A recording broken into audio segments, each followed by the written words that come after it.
Hi, everybody. This is Alan Fine. I'm here with Jan Gillet, who's the GM at Hotel Martinez in Cannes. We're at the Proud Experiences in Brooklyn, and we're going to talk about travel advisors and selling to the community here on Insider Travel Report. Jan, thank you for talking to us. Thank you very much for receiving me. So let's talk about your hotel to begin with. Give us a little bit of history. Well, the Hotel Martinez is one of those iconic palaces on the French Riviera. It's well known. This is when Cannes came up, with the British early in the century, in the 20th century. And it's been built by Emmanuel Martinez. Is one of the most popular hotel GMs, like Roule or César Ritz. And Emmanuel Martinez has been trained by Roule. And like all of them, created his own hotel in Cannes and wanted to make the best hotel. How long ago was this? It was in 1929, and during that time, interesting enough, it was not it was not summer vacations. The hotel was only open during the winter, and the British and the Russians were coming to the south of France to take some fresh air. The hotel is how large? Well, it's 410 rooms. It's 44,000 square meters. It used to be 500 rooms when the hotel opened. Now we've got 410 rooms. It's the largest hotel on the French Riviera, if you take Monaco apart. Right. So it's a big hotel. And F&B, how many restaurants? So we've got 4 restaurants and bars. We've got 4 restaurants and 2 bars, plus room service and all ancillary bars and kitchens. Now, has the hotel participated in the previous Proud 2018, 2019?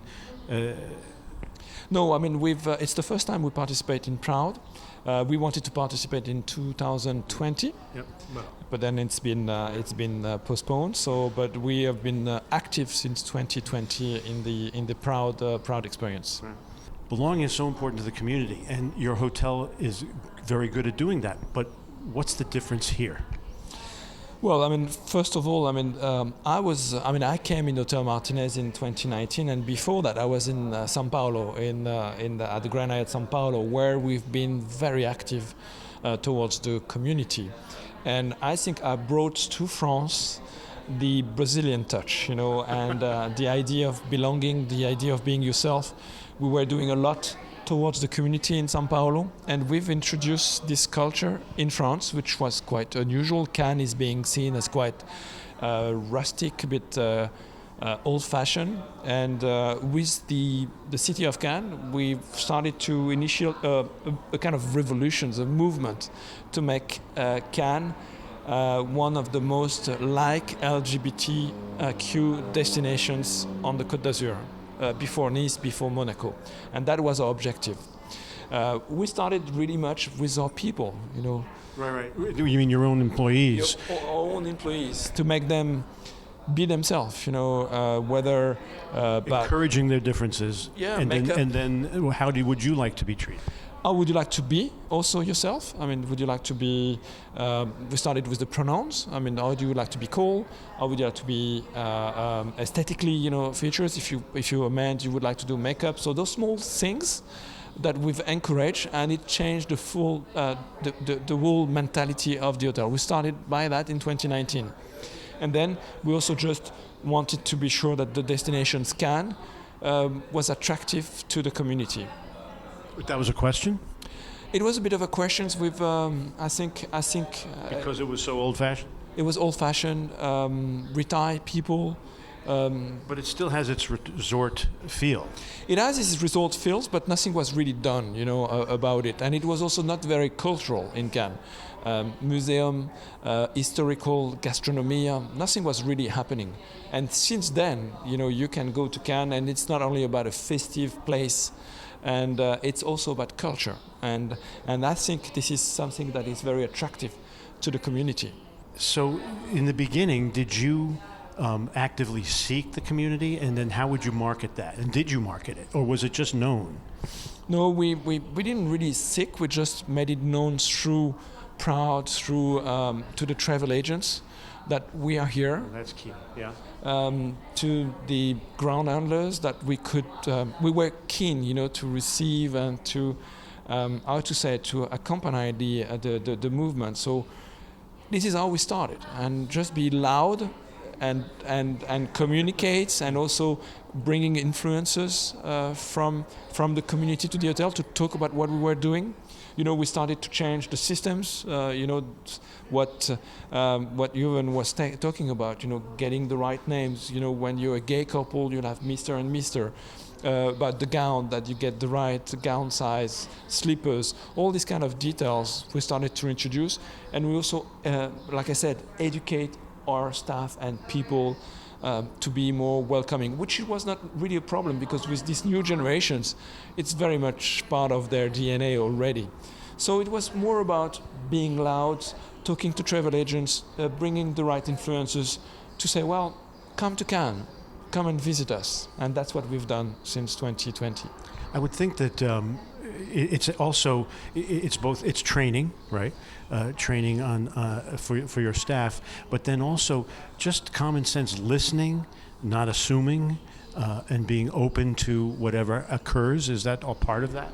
Yes, I think it's also, for this new generations, it's very much natural. I think it was more for the humor, the sense of humor that you could find, that we wanted to fight. Stop saying this kind of things. This is the way you say things. It was not really about what you were doing, but the way you were doing and the way you were saying things that we've really, really changed. But like I said, we are who we are.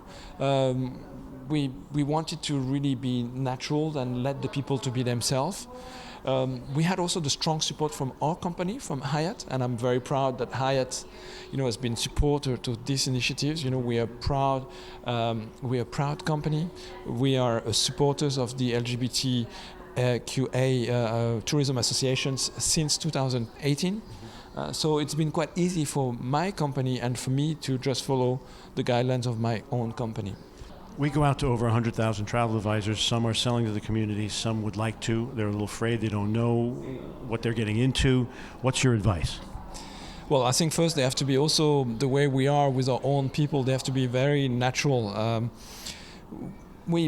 We've been talking to all those travel advisors for many years, for the last couple of years now, about Cannes. It's no longer this very conservative city. And even I'm here today, not only by myself, I'm here with the Cannes city as a destination. So I'm not only representing the Hotel Martinez, I think I'm also representing my colleagues from the Carlton, from the Majestics, from the GW Marriott, from the Five, and the full cities. So it's not only about us as an hotel, it's also about the destinations that is very LGBTQ friendly.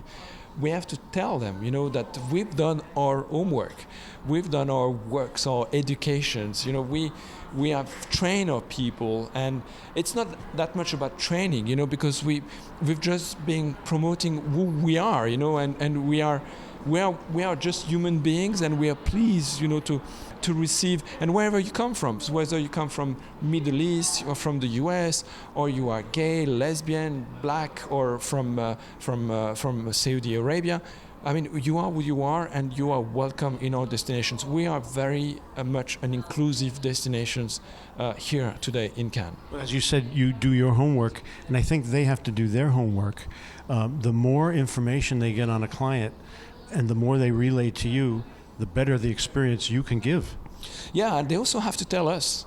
I think to make it easier for us, it's important that you tell us who they are, and be frank, and let's be honest, because it's not always easy to know, do they need king's beds? Are we talking to a gay or lesbian couple? If we don't know, if we know beforehand, it's easier. So tell us. I think this work of education, of transparency, I think is very essential, because there is no prejudgments on anything today. It doesn't matter. Just be yourself. And I think the travel advisors should be honest and very transparent with us, because there is no preconceived judgments in where we are in Cannes. I think that's great. Well, I wish you a lot of luck. I'm glad to have met you. Thank you. I hope you have a good conference. Thank you very much. We have a lovely conference with sun, and New York is always a lovely place to be. Good to have you here. Thank you so much for having me. This is Alan Fine for Insider Travel Report.